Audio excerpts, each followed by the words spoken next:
All right, question number 1. What substance is embedded in cell walls and supports the stem of a plant? Lignin. 1 mark for that. Number 2, what structures control water loss from the leaf? Stomates. Okay, the reason cuticle is not the right answer is because the cuticle just prevents it outright. It does not open and close and actually control it. It's always just preventing entirely. So the correct answer is stomates on that one. Okay, if they wrote guard cells, I would also accept that, as stomates are made out of guard cells. They're essentially the same thing, so guard cells would also be acceptable. Okay. Number 3. A root system that spreads out far but not deep is a fibrous root system. A single deep root is called a taproot. Okay, number 5, the sugar produced by a plant is transported in the phloem. Number 6, this kind of pressure is produced in water vacuoles. Okay. In the leaf, photosynthesis occurs in the palisade layer. In the leaf, water is stored in the spongy layer. Okay, number 9 is out of 2 marks. What are the 2 behaviors of water that are used by a plant in transport? Adhesion and cohesion. Osmosis is the cell transport method, not a behavior of water. Okay, cohesion and adhesion. Okay, it's out of 10. Give them a mark out of 10. Let them see it.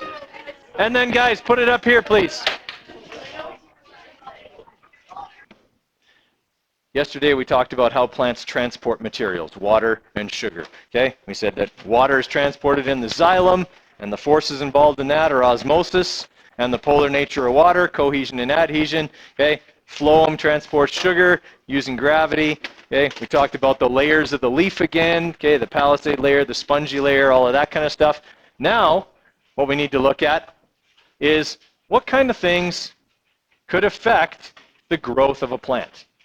That's kind of going to be what we look at. Remainder of the unit is going to be, we know how a plant works. Now, how does a plant, a multicellular organism, adapt to its environment? Right? Because the key to survival for any living organism is to be able to adapt to change in its environment. Nothing lives in a place that does not change. Okay? There are no completely static environments on Earth. All right? Some of them might be static kind of long term, but they're not static forever. All right? There are going to be changes. Static means unchanging, by the way.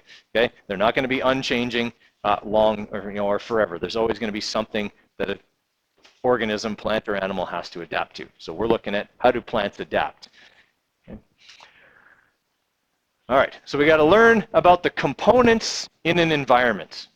Okay? Because it's the environmental components that affect a plant's growth. Some of them the plant needs in order to survive, they're resources, and other things could be living things in the environment that could affect the growth of the plant either by competition or grazing or things like that. Okay, so we're going to look at how those components affect the growth. How does a plant adapt to those?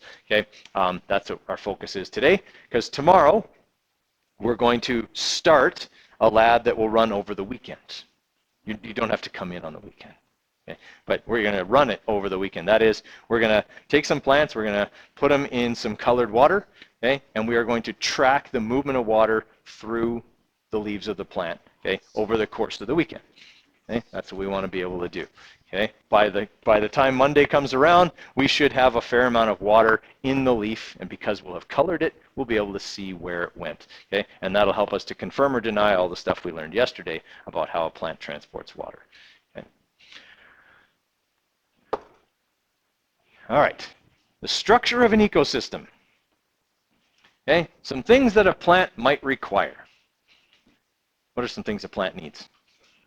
Water, nutrients, sunlight, good dirt, right, because dirt is where the nutrients are.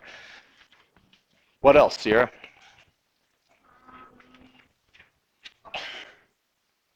Actually, no. They can produce that themselves. They do need a different gas, though, the opposite, CO2. Okay. All right. So those are some of the sort of resources in an environment that a plant requires. What are some conditions that a plant might require? Okay, sunlight would be a resource slash a condition, but you go to Antarctica, it's sunny lots of the time. Do you see any plants there? Warm weather, okay? Plants have to be able to move water, and they can't do it if water's frozen.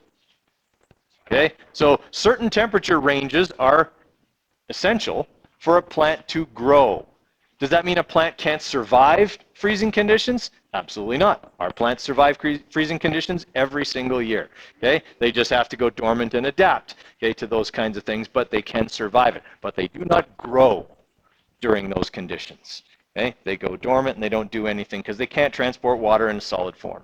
Okay, cohesion and adhesion don't work with ice. Okay, all right. So there are two groups of components. Sorry, Thomas. Generally, yes.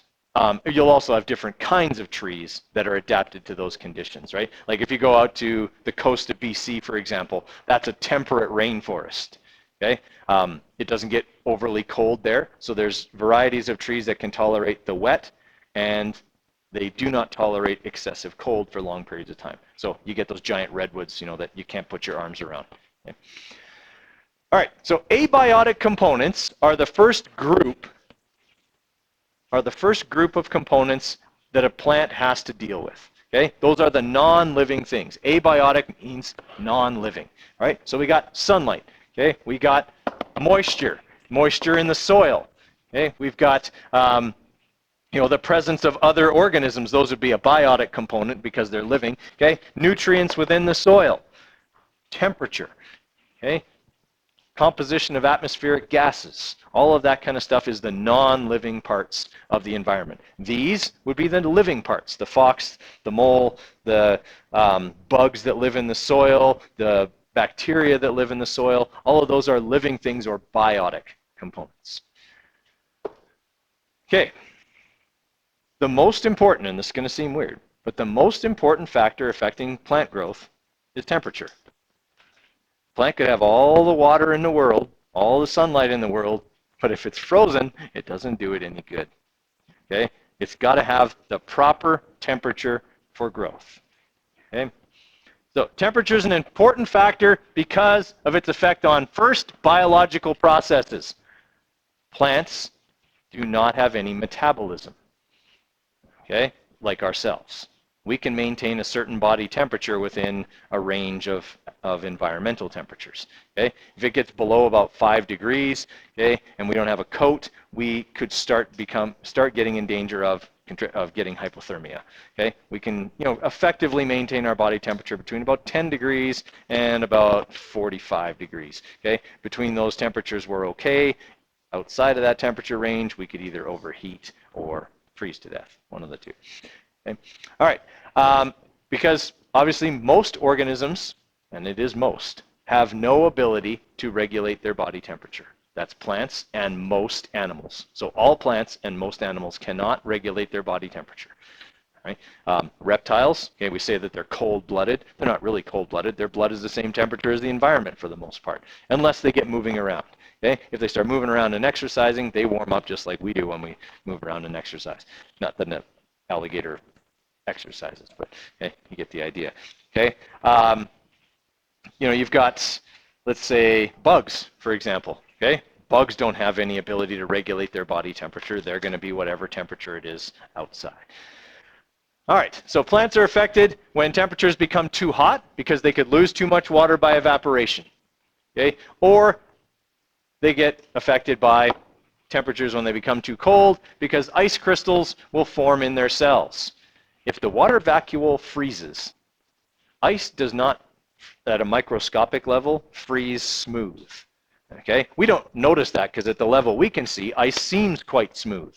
But if you were to look at ice under a microscope, okay, it's jagged and sharp. The little crystals are small, okay? And those would puncture the tonoplast. That's the membrane around the water vacuole. And if that happens, the fluid just gets everywhere in the cell and no longer exerts turgor pressure, and the plant wilts. Okay, that's what happens if tomatoes don't get covered on the first frost. Okay, they right away have their water vacuoles rupture. Sometimes the crystals even go as far as to break the cell membrane and even the cell wall, and the cell just leaks out. Okay, everything that was in the cell just leaks out, and the plant dies. Okay, all right. Second resource, water. Okay, plants have to have water in order to carry out photosynthesis. So yes, this one's the most important, but the next few are kind of equally important. Okay, water, essential to life, but varies drastically between locations. Its availability is different. Okay, in the desert, water is not readily available. Okay, in the tropical rainforest, there's more than enough. Okay, in the prairies, it depends on the weather, it depends on the time of year. Okay, that can affect the availability of water. Plants have to be able to adapt to changes in their environment in terms of water availability. Okay, if you are a plant that lives in Africa, okay, on the savanna, you have to survive a monsoon season that lasts 3 to 4 months, where it rains several meters.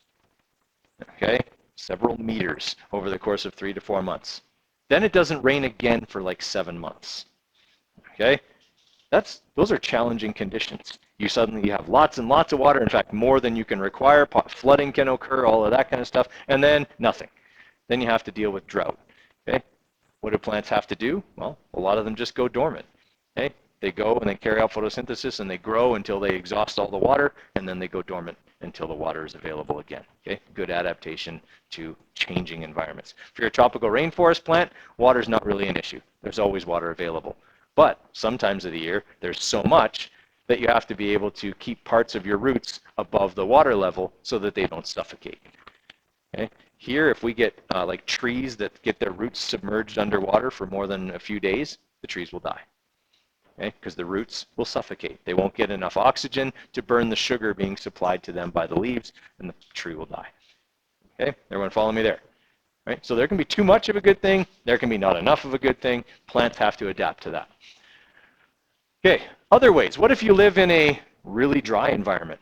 What are some adaptations of plants that live in environments that are just dry all the time?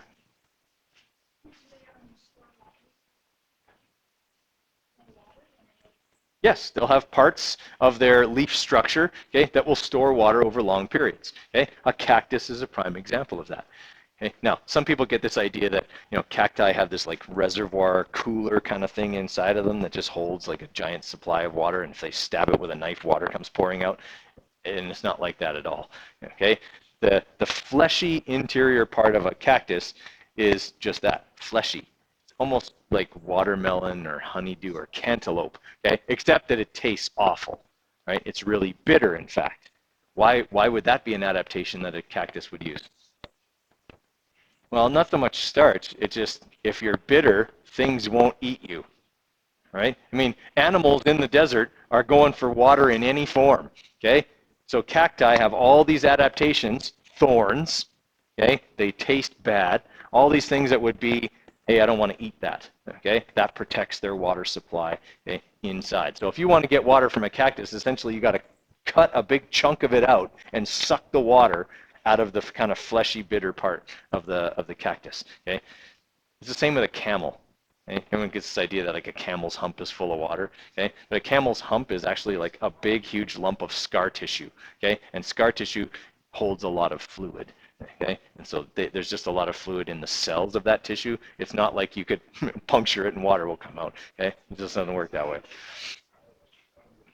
Okay, everyone clear on the water part here? Okay, lots of adaptations to the availability of water / temperature. Okay, our plants go dormant for 6 to 7 months of the year to avoid drying out or freezing. Okay, other abiotic components. Sunlight. Obviously, sunlight is important because it's the energy source for photosynthesis. Do all plants get equal amounts of sunlight? No, they don't. Okay, in the tropical rainforest, if you are in the upper canopy, that's the top layer of the forest, okay, you get lots of sun. Even on a cloudy day, you're still getting light, not direct sunlight, but you're getting light. Okay, what if you're in the undergrowth? You don't get light. So you've got to be adapted. Okay? You have to adapt to, I'm not going to get very much light because I'm in the shade. I got to make do with what I can get. Right? So typically they have thinner leaves. Okay? Much thinner leaves, right? They don't have to worry about losing a lot of water to evaporation because they're not going to be in direct sunlight. So they get large surface area, okay, leaves that are very, very thin that allow them to capture the weak kind of diffuse light that manages to trickle through. Okay? What if you stand out in the direct sunlight all the time? Your leaf structure is different. Okay? It's considerably different. I used to have one of these in the direct light and one kind of over here, but now they're both over here. Okay, you can see that the leaves on these are, moderate thickness. They're not overly thick, but they're also not terribly thin. Okay, but these plants, depending on where I put them, will grow leaves of different thicknesses. If I was to hang one of these plants, which are genetically identical, by the way, okay, over in that window and keep one of them over here, the one in the window would eventually start growing thicker leaves in order to retain more water, have a thicker spongy layer, okay, and protect itself, okay, from the direct sunlight. Okay, everybody with me there? Okay. Okay, can plants compete for this? How do they compete with each other? They grow taller or wider. Okay, they might spread out as well, okay, and try and shade out other plants. Okay, we had a plant at the golf course that I worked at when I was in university and high school. Okay, we had this little bush, and it was growing, but there was this tree.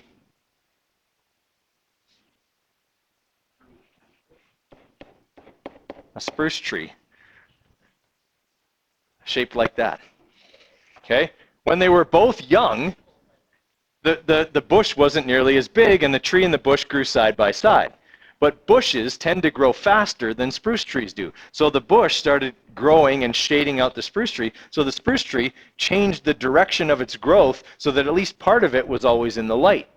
Okay? Now, bushes can only get so tall. So at some point, the tree gets its revenge. Okay? It starts to grow upright and then back over. Okay, and back upright again, okay? And there was this big wow in the middle of the tree, okay, right where that bush was at its kind of maximum height, okay, and this tree began to shade out the bush. Okay, they can compete, okay, they can compete for light in that way.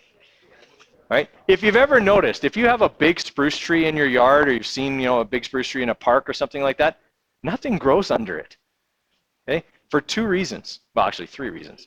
Okay, first off, there's not a lot of light that gets there, okay, because the tree is shading that area. Secondly, that's where the tree's roots are, and they're really good at pulling up moisture, so they don't allow anything to get a lot of moisture when it grows under there.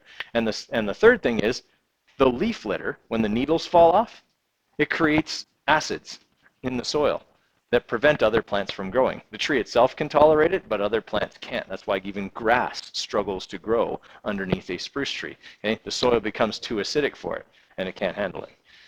Right? So there's all kinds of little weapons that plants use to compete with each other. All right.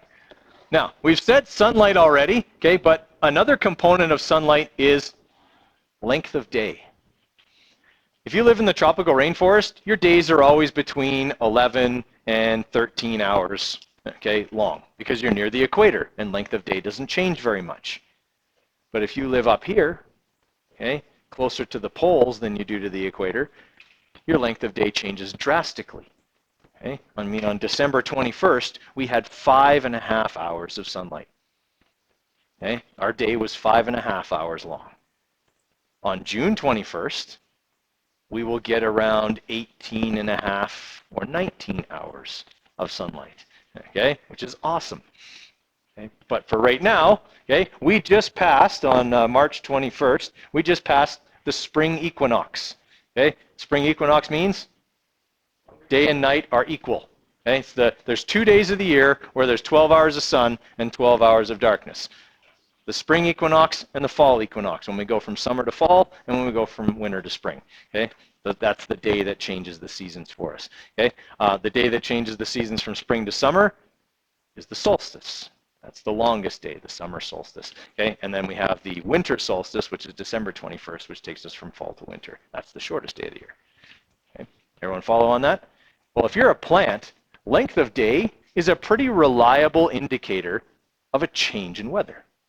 As the days start to get shorter, it's going to get colder because we're going to get less sunshine. Okay, so plants understand that. Light is the thing that generally cues a plant to begin its preparations to go dormant, okay, or its preparations to become active again. Okay, temperature is also a factor, but it's not as reliable as length of day. Okay, I mean, we've had beautiful weather through winter and spring here. It's been ridiculous. Okay, the leaves didn't come out on the trees in March. Okay, they're not going to. It doesn't matter how warm it gets in March. The leaves are not coming out on the trees in March because there's only a certain number of hours of sunlight. Okay, not enough to indicate that it couldn't get really, really cold again. Right? Everyone follow there. Okay, so length of day is really important for plants for cueing things like when to go active, when to go dormant, and when to flower. Okay? If you're a flowering plant, you want to produce your flowers when the most sunshine is available. Because what does a flower eventually turn into? Nope. Fruit. Okay? All fruit. If something is a fruit, it comes from a flower. That's why tomatoes, peas, and beans are fruit, not vegetables. If it has seeds, it's a fruit because it comes from the flower. Okay? Vegetables are roots and leaves. Carrots, turnips, lettuce, okay? Celery, all that kind of stuff. If it comes from a flower, it's a fruit. Okay? Now, fruit has lots of energy in it, lots of sugar. Agreed? Well, where does a plant get that sugar from? From photosynthesis. You don't want to be making your fruit when days are getting shorter and there isn't enough light and energy for you to produce lots of sugar, because then you're going to produce small fruit.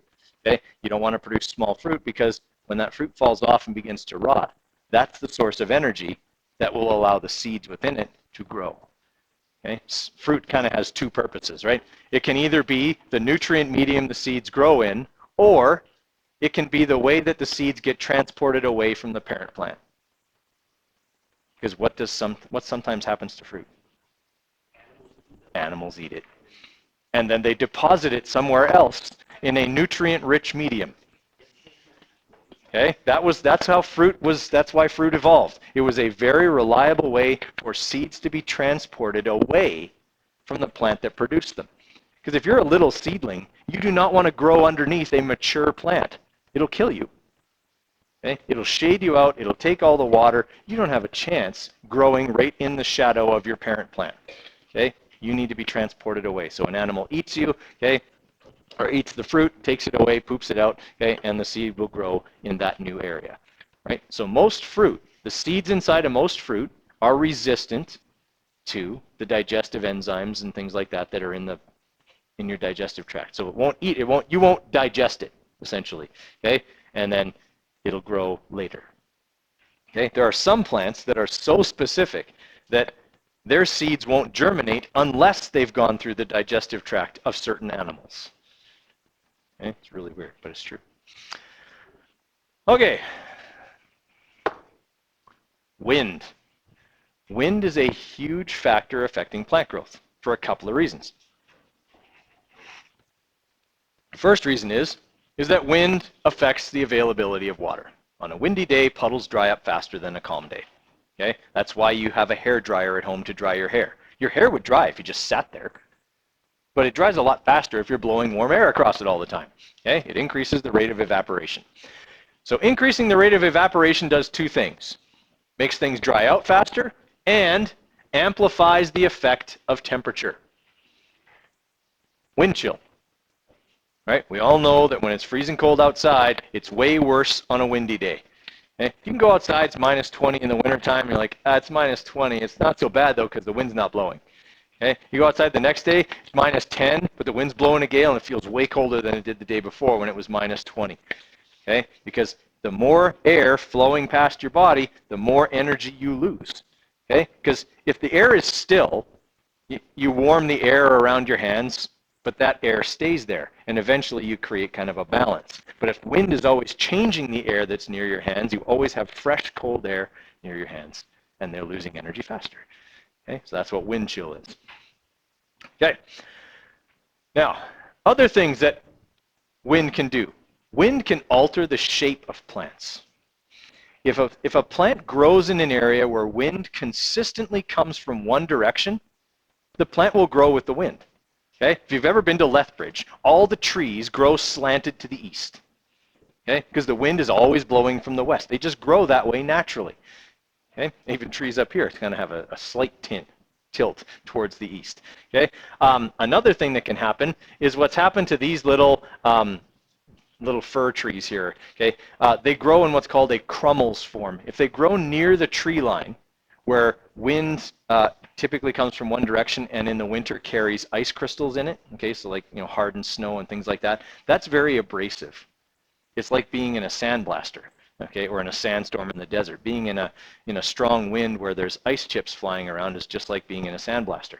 Okay? And so what happens is, if it grows any foliage on the leeward side, that's the side where the wind blows, that foliage will either get broken off or damaged or whatever. So the tree will start growing up, but then it'll eventually bend. And it'll actually bend so that it begins to grow even downwards a little bit. And then it only grows foliage here. Okay? Because if you look at it from the top, what you see is the trunk, and you only see stuff growing here. The wind blows from this direction. So the trunk of the tree provides a windbreak. Okay? And then you only get branches and leaves and foliage growing behind the trunk where it's protected from the wind. Okay? So they just grow hunched over. It's called Crummels form. Okay? And that's how they grow. A lot of times you'll see it near the tree line. Okay? These are trees that below the tree line, okay, down in here, can grow quite tall. Okay? But up here where there's no protection, they grow bent over to protect themselves. All right, so another adaptation. Plants can change their shape. Okay?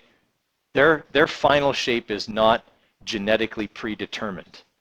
Okay? For us, our genetic shape, our shape is genetically predetermined. We're going to have one head, 2 arms, 2 legs, 10 fingers, 10 toes. Okay? That's genetically predetermined. For a plant, okay, again, look at these 2 plants here. These 2 plants I grew from a cutting of the same plant. Okay? So they're genetically identical. Okay? But this one doesn't look like this one. I think it was that one. I cut it and put it in here. Okay? But, okay, they don't have the same shape because I turn that one every time I water it, and I never turn this one. So it only grows this direction because this is where the light is. When I turn this one, I always turn the new leaves towards the wall where there isn't any light, so it has to grow more leaves on the side that faces the window. Okay? So they're genetically identical. Okay? They're essentially clones, but they don't have the same shape. It's the same with these plants here. Okay? All of these big palm plants are cuttings of the same plant because when they get too big, they fall over. I cut them off and stick them back in the ground. Okay? And they grow from both the part I cut off and the part that I stick in the ground. They all grow. Right? That one doesn't get turned very often. Sorry, that one gets turned very often. This one never gets turned. Look, there's no leaves on this side of the plant. All the leaves face the window because I never turn it. Okay? Even though they're genetically identical, they don't have the same shape. Are their leaves the same? Yes. Okay? Their leaves have generally the same shape, but where they grow them is entirely up to them. It would be like if I decided suddenly, oh, it would be really handy if I had like a 3rd arm that grew out of the middle of my chest. I'll just do that. Okay? Plants can do that. We can't. And it'd be really hard to buy shirts then. Okay? It would be kind of impractical. Okay. Rocks and soil. Availability of soil and nutrients is a huge factor determining what kind of plants can grow in an area. Okay, this soil here, and I use that term loosely, okay, is not very good. Because what is there a lot of? Rocks. Okay, in fact, when I stuck the trowel in the ground, just so that you had a size reference, that's as far as I could put it. It wouldn't stand up. I had to put a rock behind it to hold it up. The soil was literally about 1 inch deep. Okay? Are you going to get big trees growing in soil that's an inch deep? Nope. Okay? There's simply not the ability to retain enough moisture for a big tree. There's not going to be very many nutrients, and the soil's not stable. Okay? A big rainstorm or something like that could easily wash that soil away. Okay? So what do you see growing here? Mosses, okay, kind of little shrubby plants, some grass here and there. Okay? That's all that can grow in an area like that. Over time, those plants create litter, leaf litter, okay? And that litter builds up more soil, okay? So soil generally comes from two places: the weathering of rocks and the decomposition of plants and animals, okay? That's what builds up soil. It takes a long, long time. Soil builds up very, very slowly, okay? Generally, it's about 1,000 years for a centimeter of soil. Okay? That's how long it takes to build soil. That's why farmers are so worried about soil erosion. Okay? You get a big wind comes up and blows away a 1/2 centimeter of soil, 500 years before you get that back. Okay? If you're lucky. It's not a perfectly uniform kind of development system there. Okay? So they want to make sure, that if they till up their soil, they're doing it at a time when the soil is going to be moist and it's not going to dry out and blow away in the wind. Okay, so other things that can affect what plants grow in soil is the pH of the soil. Some soils are acidic, some soils are basic, some soils are neutral. Okay, it all depends, and what the pH is determines what kind of plants will live there. And what kind of plants lives there is going to determine animals that are going to live there. Okay, all of that stuff kind of works together.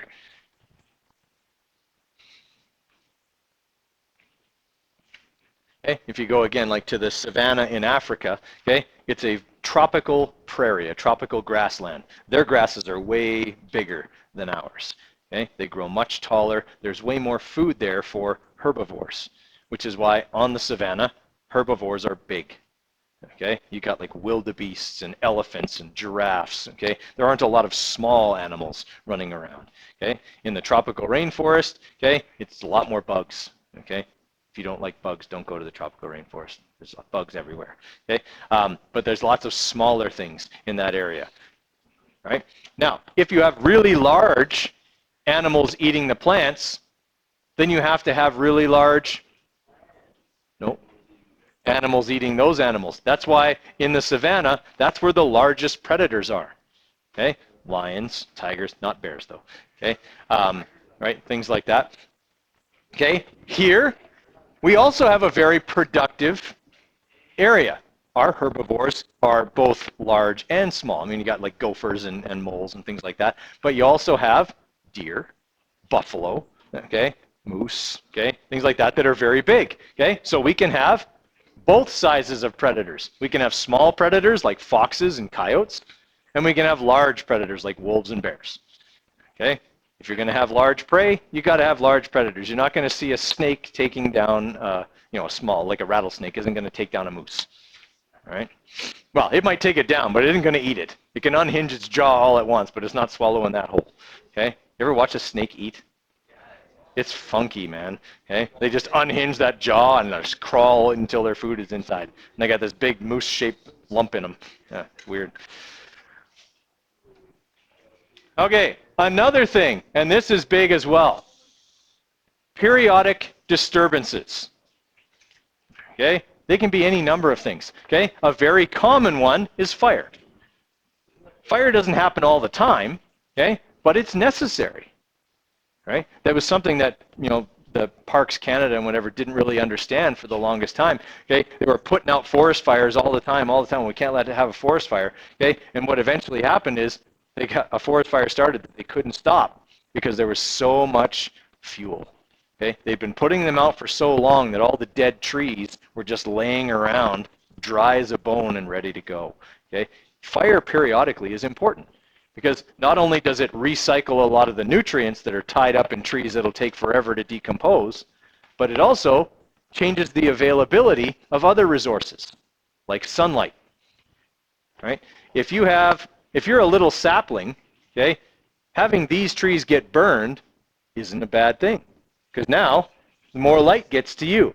Now, granted, if you're a little sapling, when the fire happens, you probably get burned too, okay? But here's the thing. A lot of spruce and pine will not, their cones that hold the seeds will not release the seeds unless they've been burned. Okay? If you've ever seen this kind, they're a pine cone and they're covered in kind of a sticky resin. Okay? That stuff seals the cone and the seeds will not be released until the resin is burned off. Okay? The resin burns off and the cone dries out and cracks, and that releases the seeds. So now the seeds are going into an environment where nutrients have been reestablished in the soil because the plants have burned and there's ash, and now there's more sunlight available. And it's not direct sunlight. Okay? Little tiny saplings don't want sun beating down on them. Right? This is why when logging companies plant trees, the mortality rate for those planted trees is 50%. Okay? Because what have they done? They've logged and taken away the trees that are supposed to be providing a little bit of shade, not a lot because they're burned, but a little bit of shade for the little saplings. So they got these little saplings growing on a hillside with no protection. Okay? So half of them die, okay, when they seed those trees. And they know that. Okay? They just plant twice as many. Everyone kind of follow there? Okay? So fire redistributes the resources and allows another generation of plants to grow. Okay? Hurricanes do similar things. Okay? Hurricanes deposit huge amounts of water, okay, and nutrients into the soil, and they knock down old, sick trees because of the incredibly high winds. That makes it possible for younger trees to take over. Okay? Earthquakes, okay, they can be a periodic disturbance, especially if we're talking about like underwater earthquakes. They might release some nutrients and stuff into the environment. Okay? If we're talking about a volcanic eruption, that can be good or bad. Okay? A volcanic eruption that just deposits a whole bunch of ash, that's not bad. Ash is really good for the soil. Okay? If it's a volcanic eruption that covers the area in like black solidified lava, that's a sterilization event. Okay? Everything is dead then. Right? If you've ever seen like the Hawaiian volcanoes when the lava comes flowing out of them and then solidifies, yeah, it's going to take a little while for anything to grow there again. Yeah. Okay. So that stuff, listen up here, guys. That stuff is all abiotic. We haven't talked about a single living thing here yet. Okay? That's all the non-living stuff in an environment that can affect the growth of a plant. Okay? Now, we got to talk about all the other living things that are in a plant's environment. Okay? So that could be, a lot of them could be decomposers. If you don't have stuff in the environment that's helping to break down stuff that's dead, the resources and the nutrients and stuff never get returned to the soil. So decomposers are a forgotten but very important part of all ecosystems. So carpenter ants, for example. Okay? How many people have ever encountered like woodcutter carpenter ants? They bite hard. Okay? Really, really hard. Right? We had, when I worked at the golf course, I had all kinds of experiences at the golf course, but we were told we got to go cut down some of these dead trees. So we go over there with the chainsaw, I'm cutting this thing down, and I get into the middle of the tree, and the saw starts spraying ants all over me because the middle of the tree is full of these carpenter ants. Okay? Now, you get all these ants, they're kind of angry at that point, and they're getting me like right here. So they're biting us like crazy, whatever. And then we finally kind of we jumped in the creek off, and then we piled all the wood in the back of the Cushman that we had, and then we started driving over to the place where we were going to put the firewood. Yeah, they crawled out of the wood and crawled onto us while we were driving. We nearly went in the ditch because they were biting us while we were driving. Okay, they're really nasty, right? But they're important because it's way quicker. It's way quicker to decompose ant feces and chewed up wood than it is an entire tree sitting there as one solid unit. Okay, it's more surface area. It'll decompose faster. Okay. You got all your microscopic stuff that you don't even think about, all the bacteria that are in the soil, the fungus, okay? When you see, like a bracket fungus growing out the side of a dead tree, okay? It's decomposing that tree from the inside, okay? Snails, slugs, okay? All kinds of bugs are all important for decomposing that kind of material, okay? Now, there's also going to be predator-prey relationships. If you're a plant, you have predators. Okay? We don't often think of a cow as a predator. Okay? But if you're grass, the appearance of a cow is terrifying. Okay? Well, it's not, but I mean, because you're grass, you don't get terrified. But okay, a cow is going to come along and eat you. Is that going to affect your growth? Yeah, you're going to have to grow all again. Okay, from your roots, get some new blades. Plants are adapted to that. Okay, they can survive being grazed on, so they grow new leaves, or they make adaptations, or they have adaptations that keep things from eating them. Okay, some plants make fruit that makes you sick. Okay, that's kind of like semi-poisonous, so that things don't eat their fruit. Okay, some things have leaves that cause violent allergic reactions. Okay, you don't see any animals going around eating poison ivy. Okay, I mean, if you've ever seen what poison ivy does to your skin, you certainly wouldn't want that in your mouth. Okay, it would be horrifically painful to have to eat poison ivy and have that reaction happen in your mouth. Okay, so these are adaptations of plants. Say, hey, don't eat me. You're not going to like it.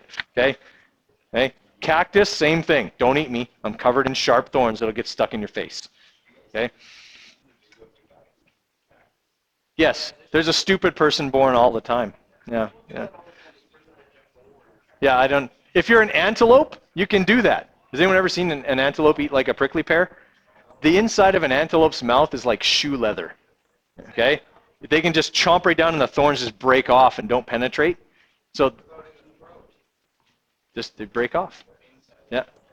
Yeah.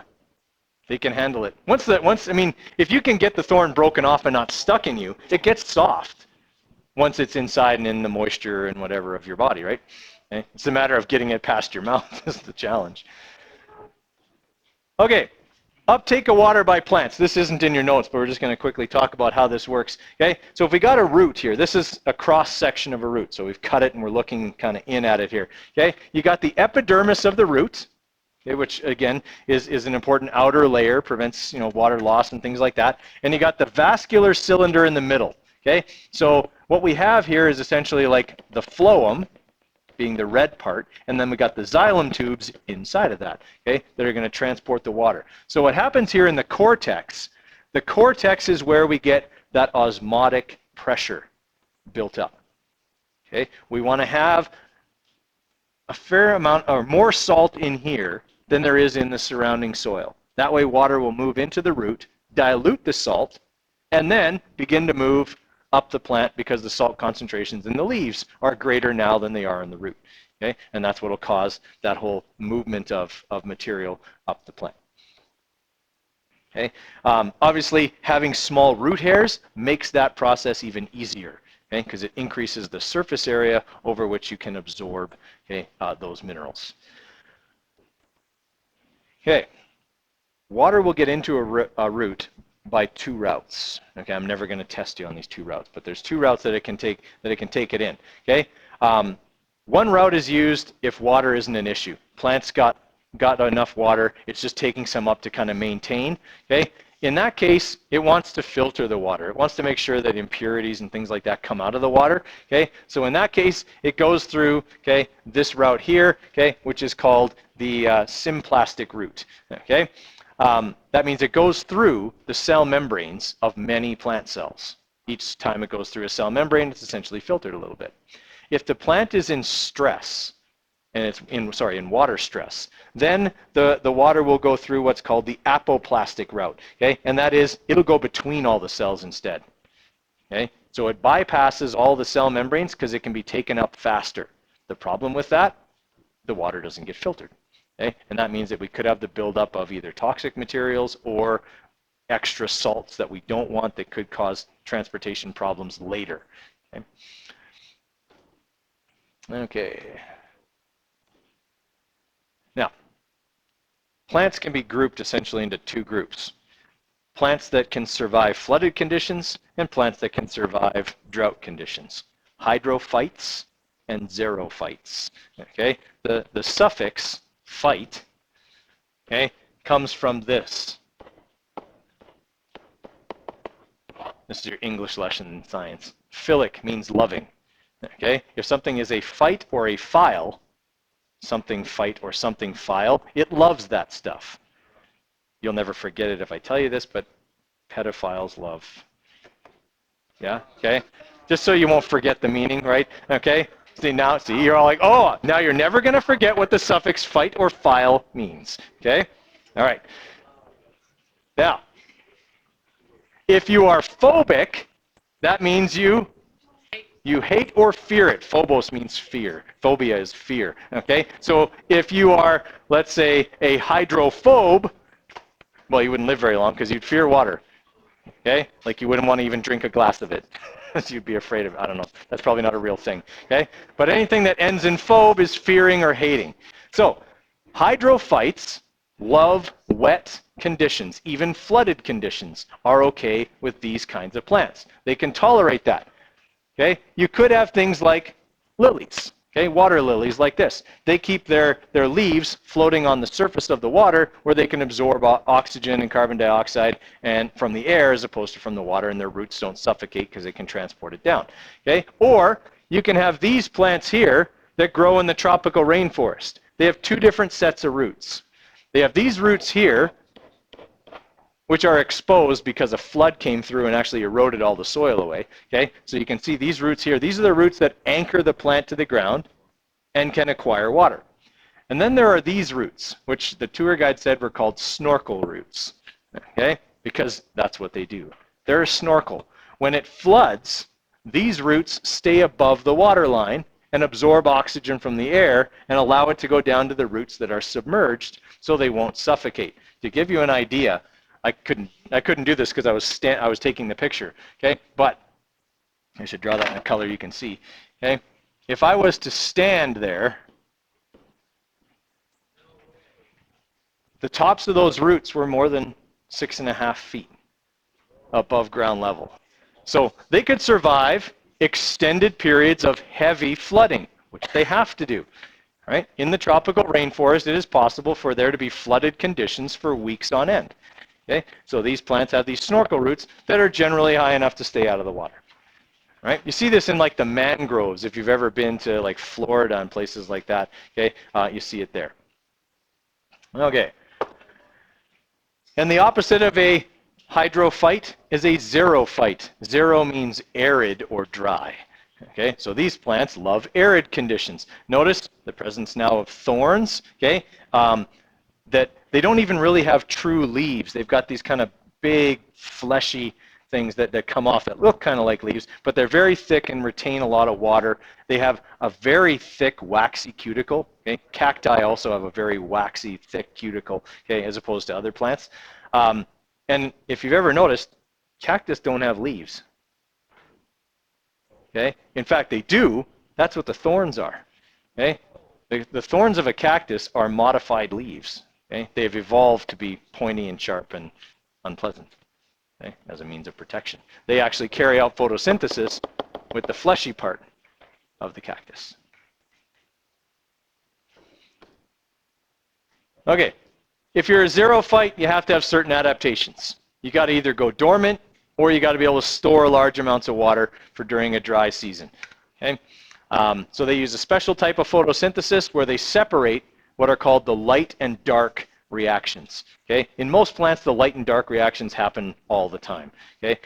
The light reactions are the part that capture sunlight and transfer that energy to the chloroplasts. Okay? Inside the chloroplasts is where the dark reactions can occur, and that's the ones that actually turn the carbon dioxide into sugar and oxygen and water. Or sorry, sugar and oxygen. That can happen for a cactus. They'll capture the sunlight during the day and then carry out the other part during the night. The other part is the part that requires water to evaporate. The light reactions don't require water to evaporate, so they take them on during the day and then carry out the ones that require water to evaporate at night. Okay? Then they lose less water. All right, that's it for that one. So we got about 10 minutes here.